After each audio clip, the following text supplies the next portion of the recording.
I'm going to tell a series of short stories of why I shouldn't be alive now. The first story starts when I was much younger than my son. For information, this is my family here.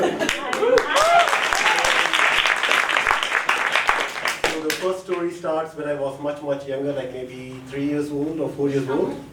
I was at my uncle's place, and he has a son who is my elder cousin. And my uncle, he is like doing a lot of research kind of stuff. And he had a white powder with him in a small pack. It's not Coke, okay?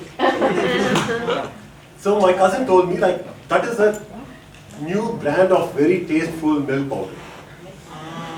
That's why he kept it like in the loft, like far away from reach from the kids. And obviously, I wanted to taste it. So when nobody is around, I climbed the shelf, went up to the loft, took the powder and put it in my mouth. Immediately started screaming because it's acid powder. So I was so lucky, like even a small bit, if I swallowed it, it would have like made a hole in my intestine, I would have died. So I just survived with burns in my tongue. So this is the first time I should have died, but I didn't. You were 3? 3 or 4, something like that. But then I grew up, like, you know, now I'm like maybe 10 years old, like as old as my son now. Where, like my son, I also want to help my mom cook. Do you know idli, the Indian food? Yes, And- yes. And do you know the best side dish for the idli, like the chutney made out of coconut? So this is what my mom wanted to cook for the morning, and I want to help. And we had, this is in early 90s, 91, 92, something like that. So we had a blender, which is a short jar. But the blades, you know, have you seen a blender with the blades? Yeah. How does the blade go? Like flat? And then there is a, yeah. Yeah. So this is a blade that goes up. Okay, a short jar. Oh my god, I'm scared. So I was cutting pieces of coconut, put it in. I will teach you the recipe to make a coconut chutney, okay? Thank you. So you take a blender, you put the sliced coconuts in it, close it, and then you run it. But it's not watery enough, so it's not a proper chutney. So you pour some water. I'm just going to keep this away for the dramatic effect, okay? So this is a blender, and there's a cup of water, and the jar's lid on top, on my hand. So close it, run the blender, off, open the blender, pour water, close, run, stop, open. If needs more water, pour more water, close, run, stop, open. Still needs more water, try to pour, the glass is empty. So keep it, fill water, bring, pour water, close it and run it. Oh, shit. I forgot to take the lid. I just closed it with my hand. Oh no! Show us your hand.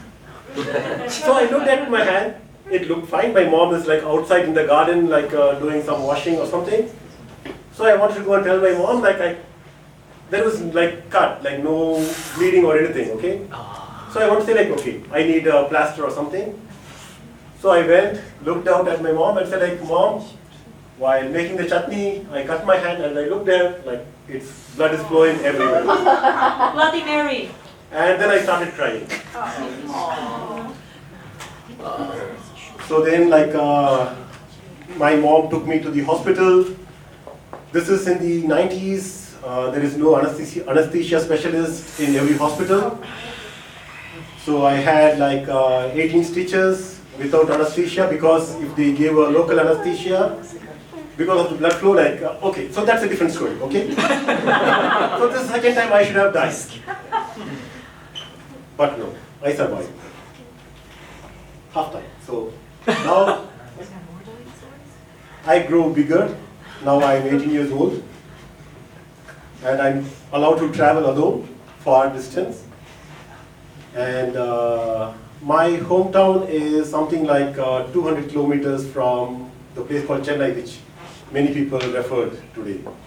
This is a story I'm supposed to tell my son over dinner, so this is how I got the scar here. Do you believe in angels? Yes. Yes. Yeah. Okay, this is a story for you. So I was traveling in the train, like in India, like you're allowed to sit at the door, like have like the wind on your face and travel. And the train was fully crowded. And this is a train which is in the early 2000s, like called Super Fast Express, which goes like at 120 kilometer per hour speed. And in my hometown, my home is located just before the train station. For example, here, if it is the Hogwarts, my home is at Donnersberger Brigade. So normally, like there is a signal. So if there is no platforms available for free, then the signal will be green outside. So the train will stop. So that's the place where I jump and go home. So this is like I'm traveling in the train, sitting out the door, like this, holding. Okay. So it's a very, very unique experience. Like I think not a lot of you have tried it. You should try it, okay? No. And then like there is a guy sitting next to me, and we were talking the whole journey, like 2.5 hours. And then it's close to my hometown, so I was getting ready, like just in case if the signal is red, then the train will stop. I can jump and go home early. No need to go all the way to the train station and then walk back. So I had So I had a duffel bag full of my clothes. I'm holding it, and with my right hand, I'm holding on to this handrail, and then in the steps, like I'm just ready. Are you inside or outside the train? Outside the train, like the doors Outside. are open, like Okay, all right. Okay. So I'm just Got it, holding all right. and then getting Yeah, ready, yeah. like whenever if the signal is red, it stops. I jump, be ready, and then this guy is saying like, okay, so you're leaving? Yes, yes. So what is your name? Say like, hey, I'm Arun. Like I'm focusing. I'm Arun. And he said, really? My name is also Arun. Really? Nice to meet you.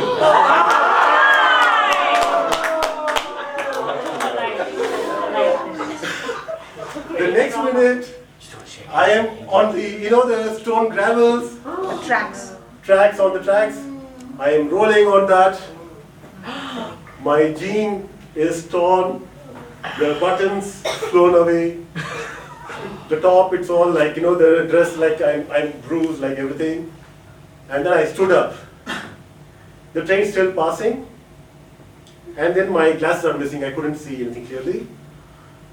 And then I see my glass next to the wheels of the train, which is still passing. So I want to see things clearly, so I want to go and take my glasses. And then this guy standing next to me, like there, he just tapped on my shoulder and told me like, wait till the train passes.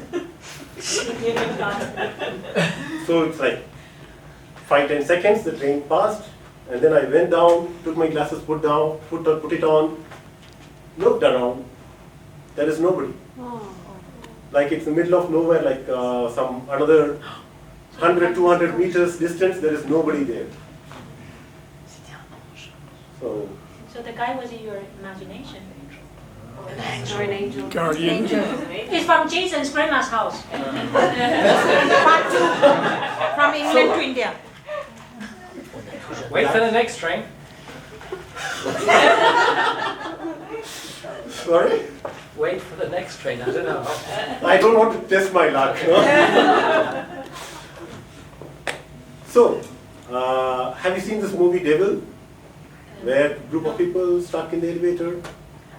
So maybe just as an addition to his story, if you believe in devil, then remember there is also angels. So if you're scared of his story, if you're afraid to sleep in the dark, in the night tonight, think of my story. Always